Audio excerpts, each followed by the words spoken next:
En este video vamos a revisar los criterios de estabilidad en el dominio de la frecuencia. Y básicamente vamos a checar dos, lo que es el criterio de Nyquist y lo que son los diagramas de Bode. Entonces nos interesa trabajar en el dominio de la frecuencia porque hay ocasiones en que las señales no pueden utilizarse directamente para hacer un análisis. Uno de los casos más comunes que utilizamos son las señales de audio. Entonces, cuando nosotros grabamos una señal de audio y la graficamos en el dominio del tiempo, podríamos obtener algo como lo que se ve en esta figura. Entonces, a partir de esta señal, es muy complicado realizar un procesamiento de señales para trabajar directamente con ella.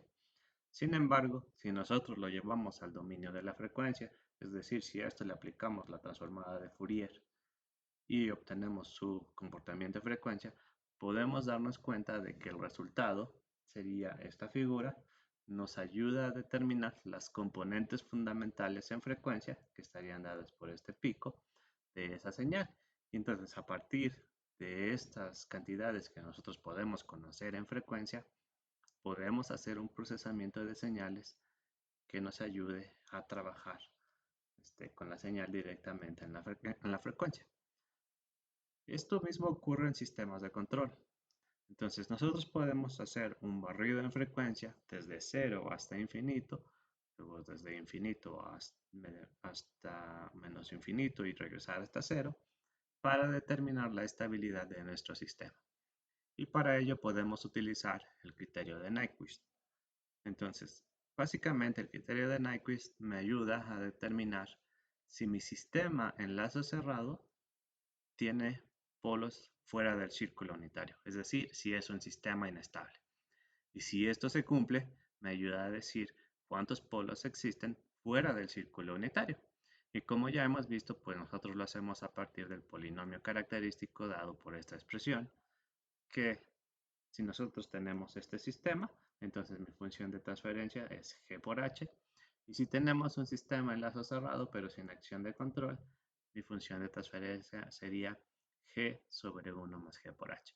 Y a partir de esas funciones de transferencia, yo puedo determinar los polos del sistema y utilizando los polos puedo determinar la estabilidad. Eso ya lo hemos hecho. Entonces, el criterio de Nyquist está basado en el principio del argumento o el argumento de Cauchy.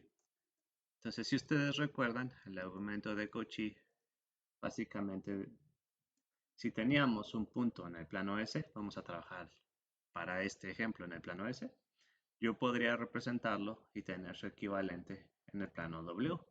Y entonces yo podría llevar ese punto P que siguiera una trayectoria arbitraria en el plano S. Y en el plano W podría obtener una representación similar de esa trayectoria arbitraria. Si yo seguía con esa trayectoria partiendo de P y regresando a P de la misma manera, podría ocurrir lo mismo en el plano W.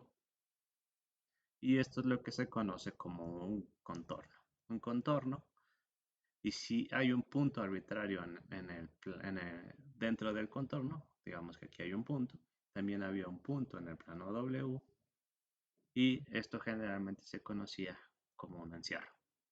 Y se decía que el punto el punto P2, vamos a llamar a este P2, estaba incluido por ese contorno si estaba dentro del contorno. Entonces esto era lo que el principio del argumento decía. Y entonces, a partir de este principio, nosotros podíamos obtener el mapeo para un sistema arbitrario con n polos y n ceros. Entonces, supongamos que yo tengo este sistema de aquí, que tiene tres, tres polos y dos ceros. Y yo podía representar un punto arbitrario en el plano S, que fuera este de aquí, que le llamaremos P. Yo podría trazar unas líneas desde los polos hacia el punto P. Ups, tenía que ser rectas, ¿eh?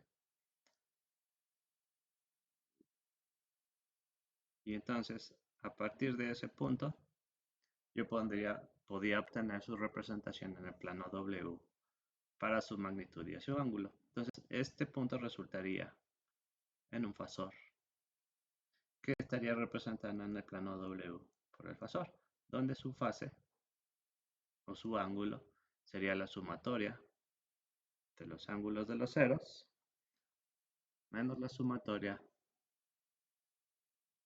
de los ángulos de los polos. Y su magnitud sería la sumatoria de las magnitudes de los ceros, es decir, tomar esta magnitud, sumarla con esta y dividirla entre la sumatoria de las magnitudes de los polos, que sería tomar estas tres líneas y dividirlas entre eso, y esto me daría la magnitud de mi fasor resultante. Entonces, si eso pasaba, yo podía generar una trayectoria arbitraria que rodeara todos mis polos y mis ceros y los encerrara. Y a partir de ello, entonces, utilizar el principio del argumento para determinar el número de polos y el número de ceros en mi sistema. Y esto daba cabida a esta formulita, que era n igual a z menos p, donde n era el número de encierros del origen, z era el número de ceros encerrados por el contorno, y p era el número de polos encerrados por el contorno. Y entonces es más fácil si nosotros lo podemos ver a través de una gráfica. Entonces tenemos esta función que me demuestra cómo, si yo tengo n polos en el sistema, el origen en el plano W se encierra n veces. Entonces, en esta ocasión yo tengo dos polos y mi origen tiene dos encierros. Yo puedo de la misma manera cambiar a dos polos y dos ceros.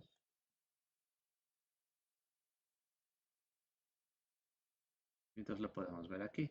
Si yo tengo dos polos y dos ceros, vemos que los polos y los ceros se cancelan, entonces el origen no está encerrado. El origen no está encerrado. Entonces, eso ocurre con el principio del argumento. Entonces, para evaluar la estabilidad del sistema, a Nyquist se le ocurrió que si nosotros ya conocíamos la región de inestabilidad en el plano S, que era todo esto de aquí, perdón, la región de estabilidad, lo que nosotros teníamos que evaluar o lo que nos interesaba evaluar era entonces la región de inestabilidad, que era la parte derecha del plano. Y a partir de ello propuso que si nosotros hacíamos un barrido desde cero, en frecuencia, perdón, desde cero hasta infinito, y luego llevábamos al infinito, y recuerden que en variable compleja el infinito es un punto, y regresábamos desde el infinito y nos íbamos, ahora pasábamos hasta menos infinito, y de menos infinito regresábamos a cero, podríamos generar lo que se conoce como el contorno de Nyquist, que es esta figura de aquí. Y el contorno de Nyquist, como ustedes verán, encerraba toda la parte de inestabilidad del plano S. Y a partir de ello, nosotros podríamos determinar en lazo abierto o en lazo cerrado si un sistema de control era inestable. Podemos hacer lo mismo en el plano Z, de tal manera que nosotros podamos encerrar el círculo unitario para generar un contorno, pero generalmente o es más común trabajar en el plano W. Entonces lo que hacemos es convertir la función de transferencia en el plano Z al plano W, y entonces si nosotros recordamos los mismos criterios de estabilidad que aplicaban para el plano S aplican para el plano W, y entonces nosotros podríamos aplicar directamente el criterio de Nyquist a W para obtener la misma figura. Es decir, utilizar el contorno de Nyquist y a partir de ello determinar la estabilidad de mi sistema en lazo abierto y en lazo cerrado. Y esto da origen a lo que se conoce como bueno, aquí lo podemos ver, que este sería el contorno para mi sistema en Z, su equivalente para el plano S, y si nosotros tenemos la función de transferencia que es g por h, entonces tendría la figura de aquí. Si tengo 1 más g por h, tendría la figura de aquí, pero yo puedo hacer un corrimiento para que ambas de ellas sean equivalentes, entonces 1 más g por h le puedo restar ese 1 y llevarlo al origen, que es generalmente lo que se hace. Y a partir de eso nosotros podíamos evaluar lo que es el criterio de Nyquist, que dice básicamente que si n es el número de encierros en el sentido contrario a las manecillas del reloj del punto menos 1,0 para la función fz cuando atraviesa el contorno, donde f de z tiene p polos en lazo abierto dentro del contorno, el sistema tiene z polos en lazo cerrado fuera del círculo unitario dado por esta expresión. Y para estabilidad de enlace cerrado, z debe ser igual a 0 y para estabilidad de enlace abierto, p debe ser igual a 0. Entonces veamos un ejemplo en MATLAB. Vamos a utilizar la función que vemos aquí y el código que tenemos aquí.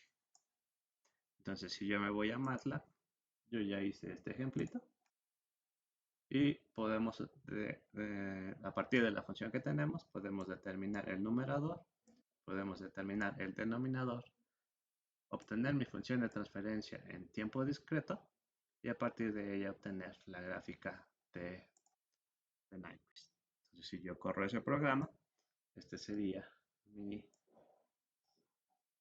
diagrama de Nyquist. Entonces podemos ver que ya que el sistema no encierra en ninguna vez el punto menos 1,0, entonces el sistema es estable. Y lo podemos checar mostrando todos los márgenes de estabilidad. Entonces si me voy al punto de aquí, me dice que mi sistema es estable. Y bueno, en este punto, y solamente son los únicos que marcan. Entonces, esto sería el diagrama de Nyquist para la función en Z. Pero del mismo modo yo lo puedo hacer si convierto el sistema a W, es decir, si aplico la transformada bilineal por medio de esta expresión y llevo mi sistema a W. Entonces yo puedo decir que vamos a hacer un hold on y podemos graficar el diagrama de Nyquist del sistema en W que me resulta en la figura de color naranja. Entonces podemos ver que ambos sistemas son equivalentes. Entonces yo puedo hacerlo en el plano Z o puedo hacerlo en el plano W, pero es más común cuando estamos trabajando en el dominio de la frecuencia, sobre todo en diseño, utilizar el plano W como la referencia para hacer este análisis. Entonces el diagrama de Nyquist me ayuda a determinar la estabilidad del sistema y casi siempre lo voy a hacer por medio de una computadora. Otra herramienta útil que nos ayuda a evaluar la estabilidad de sistemas por medio del análisis de la frecuencia son los diagramas de Bode. Entonces, si ustedes recuerdan, los diagramas de Bode básicamente tenían dos trazas, que era la magnitud de mi sistema, que esto estaba en decibeles, y la fase de mi sistema, que puede estar en radianes o en grados. Entonces, a partir de ello, yo podía examinar la respuesta en frecuencia de mi sistema cuando la frecuencia era de bajas frecuencias, luego la incrementaba de tal manera que la incrementara hasta un valor y obtuviera una respuesta, no sé, tal vez de esta manera. Y a partir de esas curvas yo podía determinar la estabilidad de mi sistema. Entonces, a diferencia del lugar geométrico de las raíces o de los polos del sistema, el criterio de Nyquist y los diagramas de Bode no me dicen la ubicación específica de los polos de mi sistema, pero me ayudan a ver su comportamiento en frecuencia. Y cuando nosotros teníamos un diagrama de Bode, básicamente nos interesaban cuatro cosas.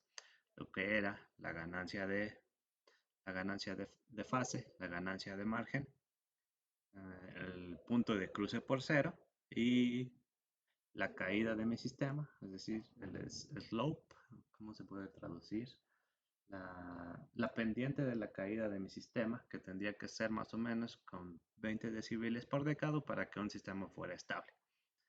Y las ventajas de usar el diagrama de Bode es que en particular era útil para referirnos al análisis y diseño de sistemas de control, porque nos podía ayudar a determinar las asíntotas de baja frecuencia. Nos podía ayudar a traducir la respuesta transitoria a las correspondientes respuestas en frecuencia y podíamos diseñar compensadores digitales para satisfacer las especificaciones dadas. Entonces, si ustedes hicieran un análisis, dirán, bueno, yo tengo un sistema que está en el tiempo continuo, o en el tiempo, y yo lo quiero llevar ahora a la frecuencia para trabajar directamente en el plano Z. Debe de haber una manera en la que yo pueda ir del tiempo, del tiempo a la frecuencia e inversamente, y una manera en la que yo pueda diseñar sistemas de control utilizando especificaciones de tiempo para aplicarlos a sistemas en el plano Z, y de la misma manera para aplicarlos al sistema en el plano W. Entonces, como lo mencioné, generalmente cuando estamos trabajando en el plano Z, vamos a utilizar para hacer controladores con su respuesta en frecuencia, vamos a utilizar el plano W. Entonces tenemos que convertir esto de aquí por el plano W. Y como nosotros ya lo hemos visto en el caso del lugar geométrico de las raíces, yo puedo trabajar directamente con especificaciones de tiempo para diseñar sistemas de control. Entonces aquí yo no necesito hacer ninguna conversión. Puedo hacerlo directamente con las especificaciones de tiempo y del tiempo y para trabajar con las especificaciones de tiempo y convertirlas en frecuencia, tenemos que hacer entonces un análisis de la respuesta transitoria y permanente. Y eso es lo que nosotros tendríamos que hacer en la siguiente sección, que tendría que ver con el diseño de sistemas de control. Entonces, ¿por qué no utilizamos directamente el diagrama de Body en el plano Z? Bueno, si yo saco el diagrama de Body de mi sistema en Z, que es esta parte de aquí, podemos ver cómo a partir de cierta frecuencia el sistema se va a infinito. Entonces aquí no sé qué es lo que pasa, porque después ya no puedo determinar la respuesta de mi sistema. Entonces es más común hacer este diseño a partir del sistema en W. Entonces saco su diagrama de Body de mi sistema en W, puedo determinar por completo o hacer el barrido total para su comportamiento en frecuencia, y a partir de ello podemos ver los 4 puntos que nos interesan, que es la frecuencia de cruce por cero, que es este punto de aquí, la ganancia de margen, que es este punto de aquí, la ganancia de fase, que es este punto, y la caída o la pendiente de mi sistema, que tiene que tener ciertas características para que yo lo considere estable. Entonces, a partir de estas dos cosas, yo sabía que si mi sistema tenía una ganancia de margen de por encima de los 180 grados, el sistema era estable, y por debajo de él se vuelve inestable, y pasaba lo mismo o algo similar en perdón, pasaba algo similar en la magnitud.